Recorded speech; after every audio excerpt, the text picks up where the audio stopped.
Nope. Okay. I like the headband. Thanks, man. The hair's getting a little long. It's a little crazy. It's great. I'm growing it all the way out. Another 30 seconds and I'll start talking. Sure. Are you nervous? No. Oh, okay. I just hope somebody's watching. Yeah. I watched your video today. Yeah.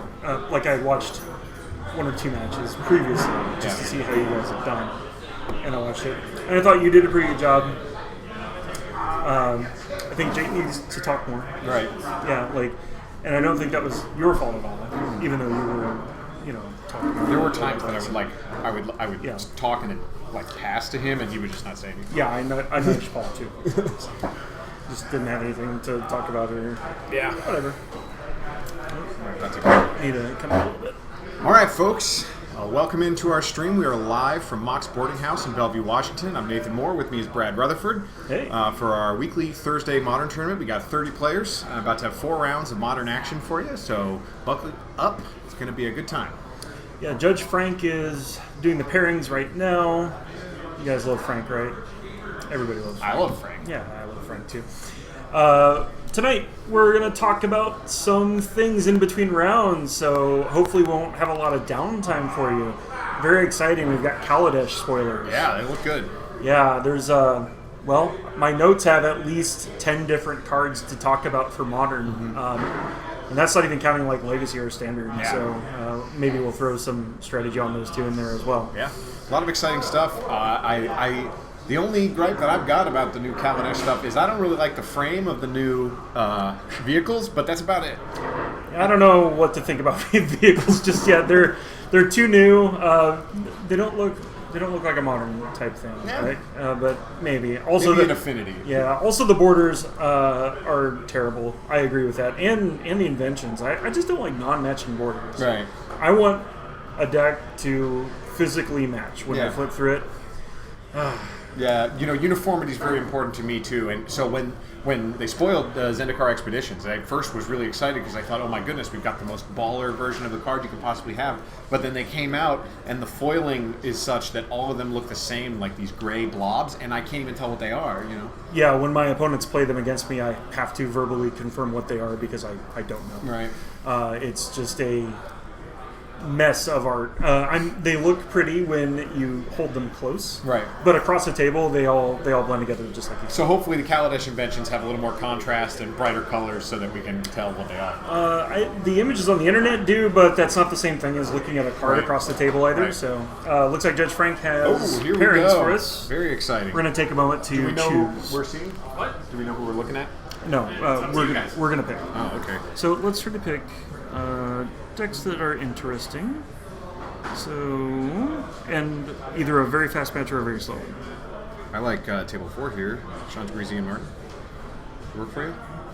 Yeah, that'll be very fast because I think he's been on red lately. Oh, has he gone too fast then? Okay. So if I'm right, Shawn's on Ebs and Company and Martin's on red. Well, that's fine because we could get a backup match for Legacy. You want to do that? Yeah, let's do that. Okay. So if we're not mistaken, we're going to be seeing Shawn Tabrizi against Martin Osorio. Shawn Tabrizi on Malira Company and Martin Osorio on Mono Red Aggro? Burn. Just Burn? Yeah, I think he's on Burn. Table 4, Tabrizi and Osorio. Okay. Tabrizi on the left. So this should be a good one. The matchups are going to go one of two ways. I think the deck that's full of Kitchen Finks is pretty favored against aggro in general, but also capable of getting blown out. The deck does tend to pay a lot of life, and if they can't get a Finks down and start recurring the Finks, then they can be in trouble. But I think in general, it's a matchup that favors the deck with the life gain in it. So Shawn Tabrizi, very experienced player, friend of mine, and Martin Osorio, also a friend of mine, and a regular around here. So we're going to see, I'm sure, some pretty tight plays from some pretty smart players. I'm definitely excited to get started here. Once again, welcome in. I'm Nathan Moore. This is Brad Rutherford here with me at MOX Boarding House in Bellevue, Washington for our weekly Thursday Modern Showdown. And looks like the players are just getting set up here on our feature table. We'll bring you over there once they're ready to get started. Looks like Malira Company against Burn. Yeah, both players have been playing these decks for at least the last couple of weeks, and I know Shawn has been an Abzan Company enthusiast for months. He played it at Grand Prix LA. Day 2 did really well. I had to give him a game loss. Oh. I was the judge of that event, so I saw him playing. But he does normally play very well. No loyalty. Sorry, no favoritism in this house. And Martin just came off of a top 4 appearance at the MOX Boarding House 70-man PPTQ just a couple weeks back. Yep. That was modern? It was modern. Hello, Frank. No, okay. Oh, okay. I thought he had something for me. Okay, let's go ahead and switch over to the players. Okay. As soon as I can. Going to switch over to the players here, and the players are just shuffling up now. We got Shawn Tabrizi on the left, and we have got Martin Osorio on the right. And there they are. Yeah, I'm going to change decks once I... we'll update the deck titles once we confirm what they're on. We don't actually know, but I suspect Shawn Tabrizi's on Familiar Company because that's what he always plays. I played him last week, and he was on that deck, and he beat me in a matchup which favors me, and I'm still a little salty about it. Oh, looks like Shawn Tabrizi has mixed it up. That looks like red-green Scapeshift. I see Cinderglade and Search for Tomorrow in there. And then over on the right, Martin Osorio does appear to be on Burn. I see Eidolon the Great Rebel and Lava Spike. Burn player always wants to go first, of course. I guess they did odd even because I don't know who's going first. Only one die was rolled. Looks like both players want to keep their 7, though. I see an Anger of the Gods in Shawn Tabrizi's hand. And let's just see. Players getting ready. Martin's nails looking beautiful. I also like his Batman watch. Martin Osorio basically just styling right now. So here we go. Looks like Shawn Tabrizi is going to be on the play. Thinking about which land to play here. Tap land pass. Okay. So what do you think brought Shawn off of Abzan Company? I can only speculate. I don't know. I can only remember seeing him play that in Modern over the past several months, so no idea here. As we watch Martin Osorio shock on his first turn here. I don't know what made him move over to that, but I think Red-Green Scapeshift in general is pretty well positioned and a smart deck to be playing. It looks like Martin Osorio is going to get started with a Goblin Guide here. Shawn Tabrizi does not get a land off that Goblin Guide trigger. So we'll go down to 18 and we'll move to turn 2. And that deck has like 26 lands in it, and he missed on the Goblin Guide That's trigger. got to feel bad. Okay. Shawn Tabrizi's turn 2 play is going to be a Farseek, which presumably is going to get a Stomping Ground or Cinderglade. Yep, there we are. And Martin Osorio is going to take a second turn here. Needs to get as much damage out as he possibly can because that's all his deck does. And let's see, he's pondering which land to play here. He's going to swing in with the Goblin Guide first. That looks like a foil Goblin Guide, if I'm not mistaken. Spicy. And free land? Free land, Chalice. Oh my gosh. That's a spicy one. That's a spicy main deck card to have. So, barring something insane, like a double gut shot, he's going to take 2 there, go to 16. Martin Osorio is going to play an Eidolon of the Great Rebel and pass. Oh, that Chalice is going to be very meaningful in this match. Yep. Half that deck cost 1 mana. Yep, it's going to be real good. I would be surprised if I didn't see Shawn play out that Chalice on 1 here on this turn. You got to think that Shawn wishes he had a, what do you call it, Sakura Tribe Elder out right now that blocks very effectively. Oof. But that Anger is going to do work. Yeah, probably better than playing the Chalice there. It saves him 4 damage coming by the next turn and potentially more damage off of the Eidolon. And Shawn Tabrizi has done well not shocking himself with Stomping Grounds nor fetching. So not hurting himself at all against Burn is something that every player wants to do. Okay. Players talking something over here as we see Martin go for his 3rd land. I believe that Search for Tomorrow should have 2 time counters on it right now. It should. We'll see what happens on his upkeep, and if they try to resolve it, I'll go fix it. Okay. It's the judge approach. We try to let the players fix it as much as possible until it can't be. Yeah, there they go. They fixed it. Excellent.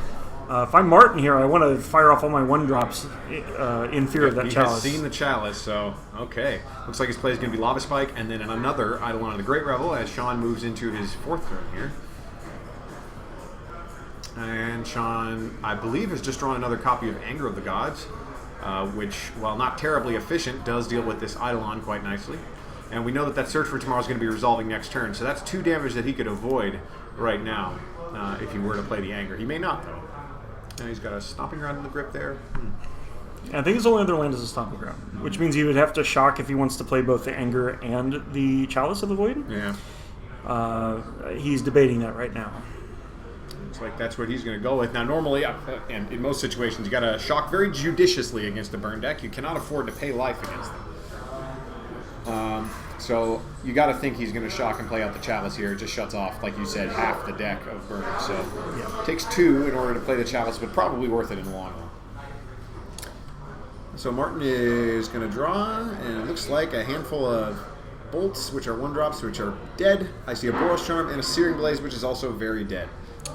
Well, the Charm is alive. The Charm is alive, and Shawn Tabrizi is at 7. So another, an Atarkas Command or another Boros Charm or any one number of 2-drops out of burn could definitely put this game away. But you got to think that Red-Green Valakut often also plays Obstinate Baloth in the main, so that would be a nice thing for Shawn to draw. Yeah. We'll see. This deck typically plays a bunch of Summoners packs too. Yeah. You'll see them most often go for Primeval Titan, but here I would definitely look for an Obstinate Baloth if he draws it. As we watch Shawn Tabrizi run out a Sakura Tribe Elder and then hardcast a Search for Tomorrow, which I believe leaves him Hellbent. So he's just looking for that Scape Shift or Valakut or Primetime to put the game away. Primetime, by the way, that's Primeval Titan. Real good in this deck, and a lot of the reason that the deck is playable. Martin Osorio pondering what he wants to do about this Search for Tomorrow. Thinking about responding with Boros Charm, I suppose. So Martin's got a Searing Blaze in hand, and that does work against creatures like Sakura Tribe Elder. Yes, it does. Even if he sacks it, he will still take the 3 damage. Which means that he is dead on board now, if I'm not mistaken. 4 from the Boros Charm and 3 from the Searing Blaze. Now that he's got Landfall, that should put it away in Martin's favor. Yeah, I think Martin is savvy enough to know that rules interaction. Little judge bit, if you want to know why that works. Searing Blaze has 2 targets. It targets a player and a creature. Just because one target is invalid on resolution doesn't mean that the spell is countered. And there we are. Exactsies. Shawn will go down to 0, and we'll move on to game 2. All right. So Burn gets it done through the Chalice, despite having a couple of 1-drops that were dead in his hand. The Chalice made an appearance perhaps a turn too late. Shawn elected not to play it on the first turn that he drew it, and did he take any damage from 1-drops? Yes, he did. He took from a Lava Spike. So yeah, he did. The turn which he drew the Chalice, he elected to play an Anger of the Gods instead because there were 2 creatures on the board, and I think Shawn played it correctly. I think maybe he was he probably jumped the gun on the he probably jumped the gun on the Chalice, shocking himself for that Chalice. But at the same time, Martin knows about it. So you're just in a spot, right? Right. But that 2 life did make a difference because Martin ended up ending the game with 0, at an exact life total. So yeah, and Shawn's definitely aware of cards like Boros Charm and Tarkus Command. Of course. That doesn't mean that he's going to take his Chalices out, of course. I mean, Chalice on 1 is still a very strong play. However, in sideboarding, we can expect some number of Destructive Revelry to come in for the burn player to hit County Heart Expedition, as well as the card that we were just talking about, Chalice of the Void, right. Oh, yeah. Martin's probably sitting on 2, 3, or 4 copies of Destructive Revelry. He will certainly bring those in, seeing those Chalice. If you see a Chalice game 1, you're going to assume that your opponent has 4 of them. Right. That's not a card that you skimp on. If you're on Chalice, you're all in on Chalice. Right. So that means that Shawn, if he's playing Chalice, probably isn't playing Lightning Bolt. Isn't playing Lightning Bolt. Right. Yeah. A card which is very relevant against Burn. And we did see, we saw 2 Anger of the Gods out of him too, which is a little unusual main deck. The thing about Valakut and Scapeshift and all that block of decks is that it's very flexible. Right. You can do basically whatever you want. There's like probably 3 or 4 different builds. There's ones with Through the Breach and without. Right. Ones with Colony Heart Expeditions and without them. One's Chalice of the Void, I suppose. Chalice of the Void and Angers, yeah. Summoning Pact. Yeah. Summoner's Pact. Yeah, like some have Emrakul, some don't. So I was thinking of Summoning Trap. A summoning trap, yeah. Right. Yeah, to beat up counterspell decks. You've got a couple of flex slots, even especially if you're just the red-green version. You can kind of do whatever you'd like. And Shawn has elected to go with Chalice of the Void and Anger of the Gods in those flexible more spots. control style of the deck. I definitely like Anger of the Gods right now, especially with Dredge being a new deck on the format. Right. And cards or decks like Abzan Company and L is very popular here. And Chalice on 1, by the way, no slouch against Dredge because of their dependence on Faithless Looting and Insolent Neonate. Yeah, absolutely. Yeah, if you can pop that down on turn 2, that's great. All right. Looks like our players are about ready for game 2 here, shuffling and cutting. So we'll move over to the feature match area once again and see what happens in game 2. Martin took the first game, and Shawn Tabrizi will be on the play, will be on the play here for game 2. I imagine Shawn's also brought in some life gain, Often to Bailoff, perhaps Courser of Crewfix if it wasn't already in. So we'll see how each other's sideboarded decks fare against each other. I see a Sudden Shock there in Shawn's hand. I see a Spellskite, Summoner's Pact, and yeah, so a pretty solid keep for Shawn. I think he'll probably keep it. And Martin over there, I see a Searing Blaze and a Monastery Swift Spear, a couple lands. And we're going to get started. Shawn's going to lead with Valakut. And we're going to see Martin more than likely take 3 damage from his lands here before playing that Goblin Guide. Get a good look at his deck. It looks like he's playing the Nakatl version.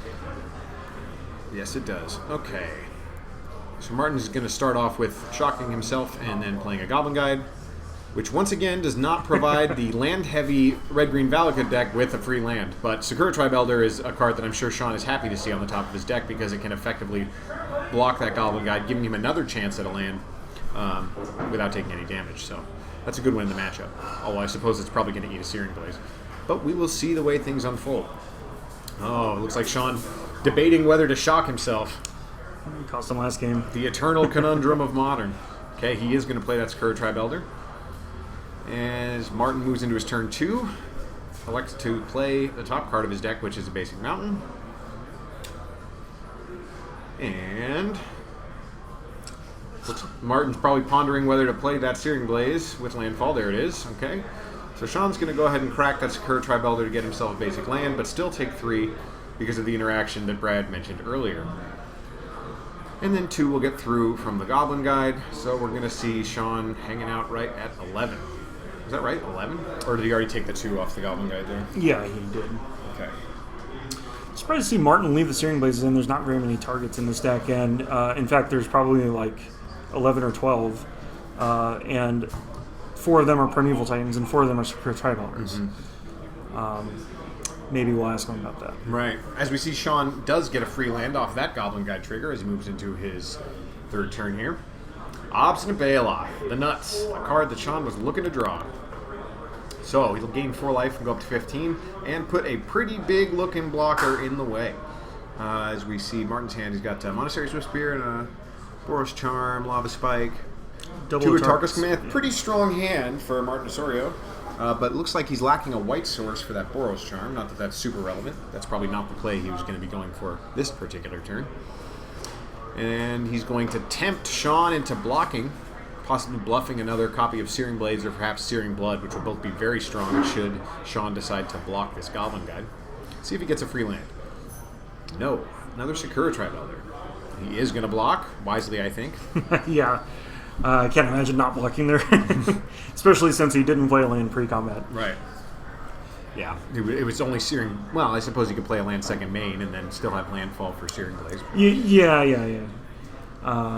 You want to bluff them, I think. I think that's the best way to play it, is playing the land pre-combat, making them think that, oh, of course I have this Searing Blaze. Martin, I do like this attack, even though it's not going to work out in his favor. Even though it's mildly suicidal? Yeah. Okay, so the Goblin Guide's going to die from the damage after being blocked, and we're going to see second main Monastery Swift Spear followed by Lava Spike. A pretty uncommon line from Vern. Don't typically see the Monastery Swift Spears coming down in the second main phase. Shawn's going to ponder his move in the 4th turn here. So, looks like a Sudden Shock in his hand. Yeah, yep. Is that a Sudden Shock? Yeah, it's a Sudden Shock. Yeah, it was in his opener. Yeah. That'll give him a nice little cushion against this or any other potential haste creature. Yep. I like Shawn's position here. Sudden Shock, a very strong card, often underplayed in Modern, in my opinion. It does work against Infect, of course, but little known interaction would be here with Monastery Swiftspear in response to a Prowess trigger. You can really get a lot of value out of that Sudden Shock. So, Spellskite, the play from Shawn Tabrizi, followed by Skirr Tribe Elder. Skirr Tribe Elder also extremely good against Monastery Swiftspear, so he feels safe enough to go attacking now that he's got 2 blockers. I like it. Aggressive. Yep, so Martin goes down to 13. Draw for turn is a Goblin Guide. Oh, so that wasn't a target command. That was a Destructive Revelry. Oh my goodness. Yeah. Probably even better. He's okay because he's got the Sakura Tribe Elder to block here as well. Yep. So he'll take 2 off that Destructive Revelry. That Shawn will take 2. Then he'll go ahead and block sack with his Sakura Tribe Elder getting yet another land and taking nothing from the Monastery Swiftspear. Martin Osorio is still looking for that 3rd land. He's got a lot of good cards sitting there in his hand doing nothing. Needs a white for that Boros Charm still. Well, that's just the name of the game for Burn, though. Mm-hmm. You're playing 19 or 20 lands, 40 or 41 spells. They all cost 1 or 2. You keep these 2-land hands every single time. Oh, of course. Yeah. As we see... Summoner's Pact. Summoner's Pact. Certainly getting a Primeval Titan. Yes, sir. And we're going to see... We've got a Valakut already and 1, 2, 3, 4 mountains. So a Valakut... Or no, so 2 mountains would do 6 damage, right? That would be the play here. Yeah, he should get 2 mountains or Valakut. If he gets Valakut Mountain for the long game, I don't like playing the long game against Burn, but it's somewhat better to do Valakut Mountain. Valakut Mountain, okay. Yeah. As you predicted, Shawn's going to, off his Primeval Titan trigger, get a basic mountain and a Valakut. Good, okay. And I suppose he'll also attack with his Obstinate Bailout this turn, but that remains to be seen. Well, you know, some Burn decks have Path to Exile on their board. Mm-hmm. So maybe he does, maybe he doesn't. Well, at this point, with him having that Wooded Foothills down, he can fetch a mountain and get 2 Valakut triggers anytime he wants. True. So he's got to feel pretty safe. Yeah. Martin all the way down to 9. So Primeval Titan swing is certainly lethal. Martin looks to be in just deep trouble here. I think this game's going to go to Shawn, which will bring us to a 3rd game, but let's just make sure. Martin finally draws that 3rd land he was looking for, but he'll have to shock to get that white. That'll put him at 6, and he'll be dead to the mountain fetch off the Wooded Foothills there. Double Valakut triggers. So, players thinking things over. Looks like Martin wants a count of the number of mountains. Shawn has definitely hidden a stomping ground there behind his basic forest.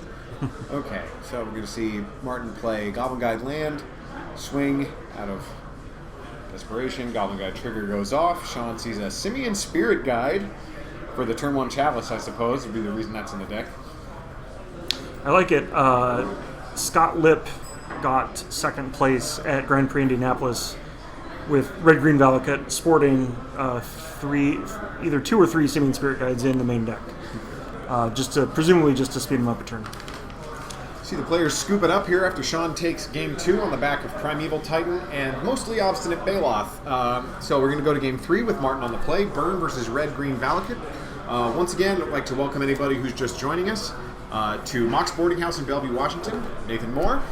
Brad Rutherford. And we are your hosts for tonight for 4 rounds of Modern action. We're currently in round 1, moving into game 3. Martin Osorio against Shawn Tabrizi. Burn against Red Green Valakut. And this is pretty typical of Modern, right? Like, we've got this incredibly aggressive, well-established linear Burn deck versus sort of a newish combo deck. Primeval Titan and Valakut have existed since, I don't know, M11 or something, or, right. 2011 or 2012, whenever those came out. But this iteration of the deck is very streamlined, it's new, it's sort of taking a big portion of the Modern metagame. Mm-hmm. Shawn has taken Scott Lipp's build from Grand Prix Indianapolis, and he's modified it to taste. He's playing some Chalice of the Void's main deck, presumably 4. We don't actually know because we don't have deck lists, but right. But you don't often have just a couple of Chalice of the Void. No. He's most likely playing 4 of them. And it makes sense. I like it. He's just substituted out the bolts, and he's playing these Chalices instead. And Simian Spirit Guides. Yeah, and he could realistically put the Chalice on 2, which would shore up the problem with like remands and mana leaks that this deck sometimes Affinity has. also, right? Affinity has all its best cards are 2-drops. So. Yeah. So Twitch chat, someone named, who is this? Unsanitary Pigs. It's Jared, my friend Jared, out in Utah, says, are there any escape ships in this Valakut Must deck? be. Maybe not. Sometimes they played as a backup plan. There's the Scott Lip build had 0. Wow. So if Shawn has taken the Scott Lip build and tweaked it a bit, then I'm going to say no. But sometimes there's 2, sometimes there's 4, sometimes it's just escape shift deck. Looks like the players are just about ready for game 3 here. We see them drawing their initial 7s and seeing if they want a mulligan. The hand for Shawn Tabrizi looks to be a keep. Sudden Shock, Search for Tomorrow, Spellskite. Gotta think Shawn's gonna be keeping that one. We look over to Martin's hand. I see a Tarkus Command, land. There's a Revelry in there. Destructive Revelry. Probably a keep, I would think. Not a great hand, though. It's lands and spells, and burn deck's just a bunch of redundant cards. So Right. I don't know what Martin's sweating over. Well, you might be thinking deeply about turn 1, turn 2, turn 3, and how he expects his curve to unfold and how much damage he can really do very quickly before an Obstinate Baloth or some other such hate card comes out. We're going to see him fetch and Suspend Riftbolt. Probably one of the weaker turn 1 plays for Burn, but still respectable. Yeah, maybe he was sweating over the fact that I don't think he has any creatures in his hand. Well, it is definitely better if you can get that recurring damage rather than just spending 1 mana to do 3. Although the Burn deck definitely wants to do both of those things. He's going to go in for his first 3 damage. Both players at 17 now as we watch Martin take his second turn. Draw for turn is a Copperline Gorge. And That's a Path to Exile in his hand, too. oh, good. Well, that's going to be relevant. Although giving a basic land to a deck with a bunch of Valakuts can be counterproductive sometimes, but probably better than letting them keep a Primeval Titan. So, Martin Osorio's turn to play looks like is a tapped Stomping Ground and pass. Pretty slow for a burn deck. And Shawn's turn to play will be Chalice on 1. Martin's hand might actually pan out here because Shawn kept a very anti-creature hand. He's got an Anger, a Sudden Shock, this Chalice, and a Spellskite. Martin's got all the answers to those cards. Yeah. And you can see Shawn Tabrizi pulling the die off of his Chalice just after the 2 mana was cast. He saw that Destructive Revelry coming from a mile away. So he'll take 2 off of that as we move into Shawn's third turn here. It looks like his draw for turn is a Cinderblade. Does Sudden Shock null the Scourge Tribe eligibility? Yes, it does. Yes, it does. Okay, so Shawn on turn 3 is going to run out a Spellskite and then suspend a Search for Tomorrow and pass it back over to Martin. And Martin got nothing on the board, no creatures. It's an awfully slow start for Burn, although it's very nice that Martin was able to deal with that Chalice. 4th land for Burn. A good sign that you're in good shape as the person playing against Burn. That's an awful lot of lands, and I see even more of them in Martin's hand. He's got to be a little salty right now. I think all of Martin's draw steps have been wins. That is not where you want to be as we see Shawn suspend yet another Search for Tomorrow and play Cinderblade and pass. Hopefully that's not another land for poor Martin. It's not. Okay, Swift Spear. So many lands. He will play the Swift Spear. And we see Martin think things over here. Path the Spellskite. Makes sense. I mean, that's not really what you have a path for. You'd rather get that Spellskite with a Destructive Revelry. But now, Sudden Shock doing work. In response to the Prowess trigger, which was triggered by the Path to Exile, we're going to see Shawn play a Sudden Shock while the toughness of the Monastery Swift Spear is still 2. And because of Split Second, Martin cannot respond to that to make it any bigger. And Split Second is very good. So Martin, although he does get the Spellskite, he gives Shawn a land and loses his creature. So overall, that exchange, I got to think, favors Shawn immensely. Oh, yeah. Shawn, Valakut decks are pretty good at playing off the top, and Shawn's about to have 6 lands with another pending. He's live for a bunch of draws. He could draw a Primeval Titan itself. He could draw a Summoner's Pact itself. And that's either 7 or 8 shots out of this deck. And sitting there with 15 life against a burn deck with 2 cards in hand and 5 lands in play, you got to feel pretty comfortable. Draw for turn is an Anger of the Gods from Shawn. Play Wooded Foothills and pass it back over. Martin's going to double fetch on instep, trying to thin his deck out a little bit, hopefully draw some gas out of this top instead of more lands, which has been all he's done this game. Yeah. All right, we're going to see Martin in desperation mode, try to pull, I'm not sure what he wants to draw, maybe another path and a creature. Like, he wants his draw for turn to be 2 things, so that's not a good sign. He needs to draw a gas for the next 4 turns off the top. While Shawn does not. Yes. Skullcrack's a good one. He's got 6 points in his hand. 6 lands in play, which is way too many.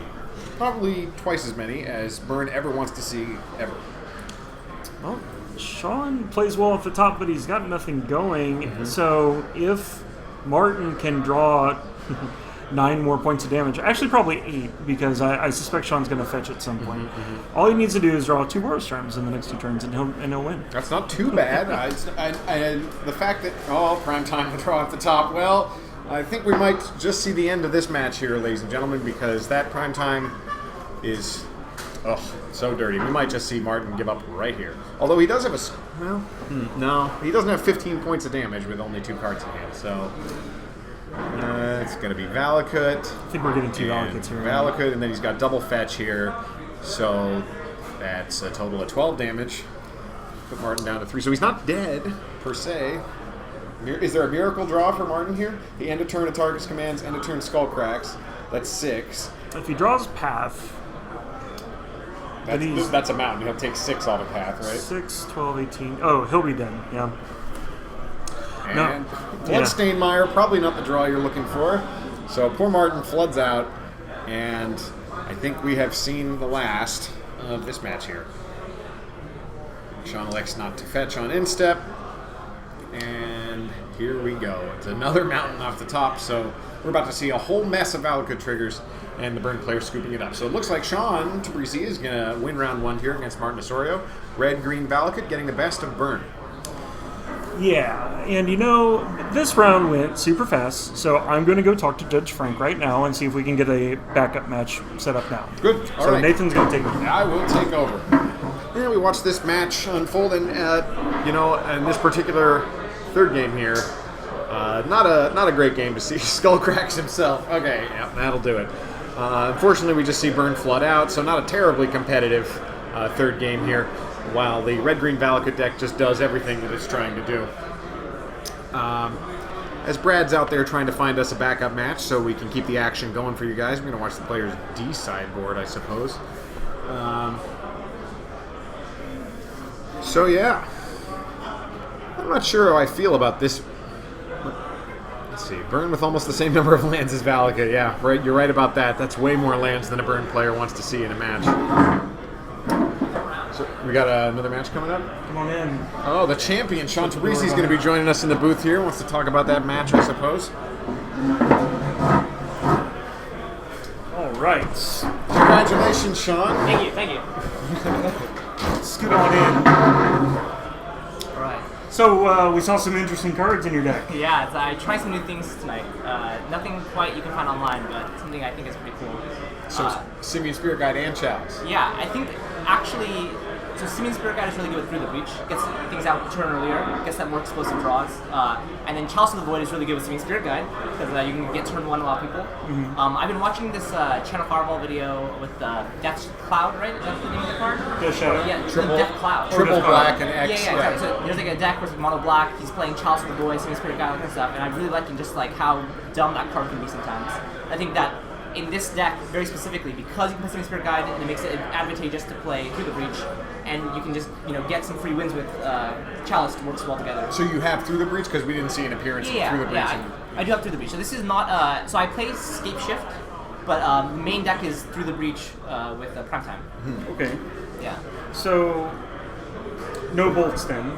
Yeah, so no bolts, no openness, so that's really what I'm losing. Okay. So the last version of the deck I played this last weekend at a PBTQ, played Othanissa and played Nahiri off a Splash of White.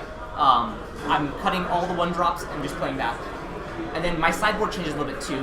Before I had like Relic or Craft Digger's Cage, now the boards were like 2-drop things, but honestly you really don't lose that much. This deck is like all 2-mana ramp spells and then all 6 for, like big drops, so Right. I don't really lose a lot. Yeah, I really appreciate the flexibility of this deck. We talked a little bit about it, how you can build it basically any way that you want, and this is intriguing. Yeah. I also mentioned to him that I think Chalice on 2 would beat a lot of the counter spells too, right? Yeah, absolutely. So the one thing you have to watch out is when you put Chalice on 2, you have a lot of cards yourself that are 2, but it's really easy to board out some of the ramp spells against control decks. It's really easy to just play around your own things. And yeah, Chalice on 2 is really easy to do in this deck because you're always playing turn 2 like Farseek, and then turn 3 you have the Chalice on 2, and that just really shuts down all the remands and all the stuff that would get you otherwise. Yeah. Oh, that's great. Yeah.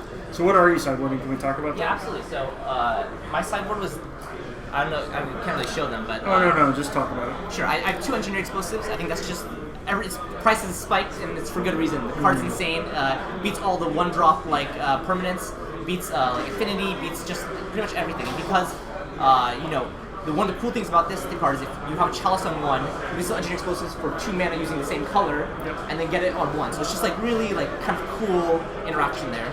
Disruptive Revelry.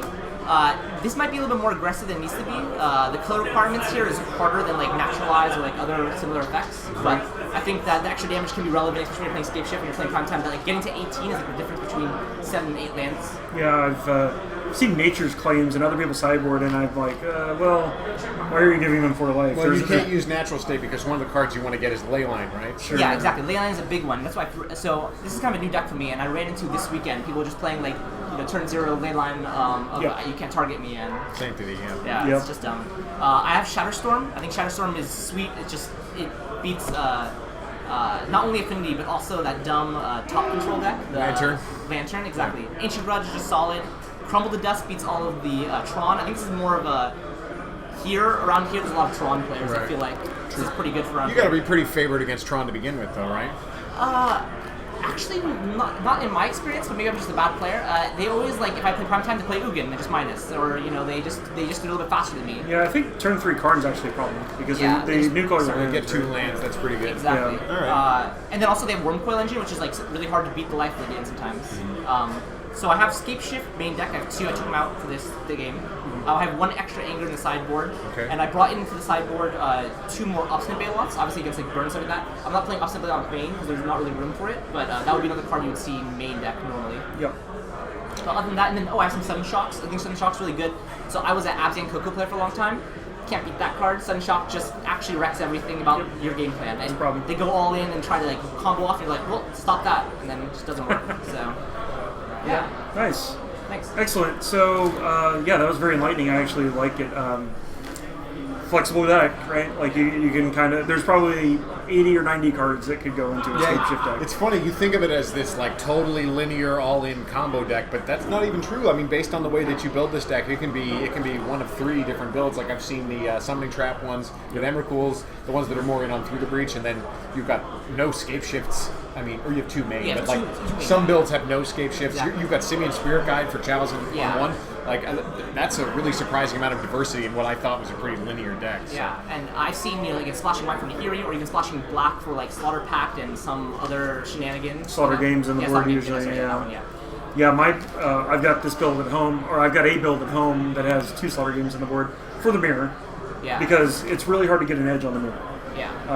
Scott Lipp and yourself, you're playing like Simeon Spirit Guides, but I didn't want to go down that hole, so I'm like, I'm just gonna exile all their primal titans instead. I've also got a World Spine Room as one of. Just so you can. You can 15 somebody out of nowhere, like. Well, pretty good with Through the Breach, right? Yeah. You're already playing for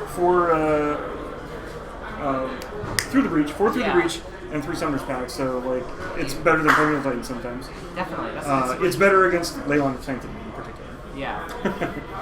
I mean, for anyone who wants to play the deck, the only problem I've seen is sometimes flooding out. Like, you have to know what hands to keep. Like, if you have all the hand with just like 3 lands and then all ramp spells, like you sometimes won't draw the gas. Like the number of cards you really need, there's not that many of them.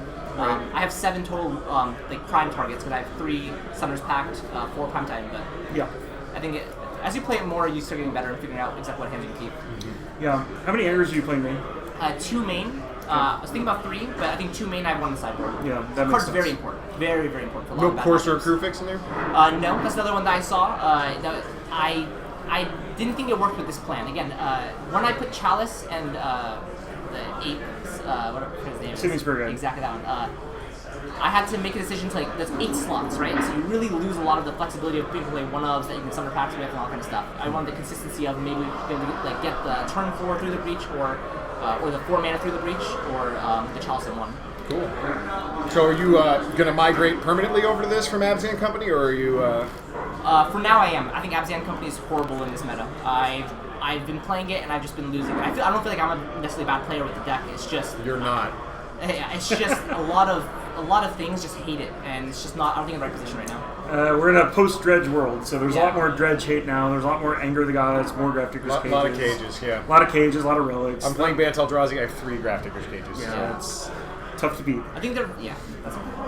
All right, well, thanks for joining us. Yeah, congratulations Thanks. on your big win. Yeah, I know, right? All right, so Shawn Tabrizi just joining us and breaking down his deck choice, deck building choices, sideboard choices, everything you could want to know about a crazy red-green Valakut build. Oh yeah,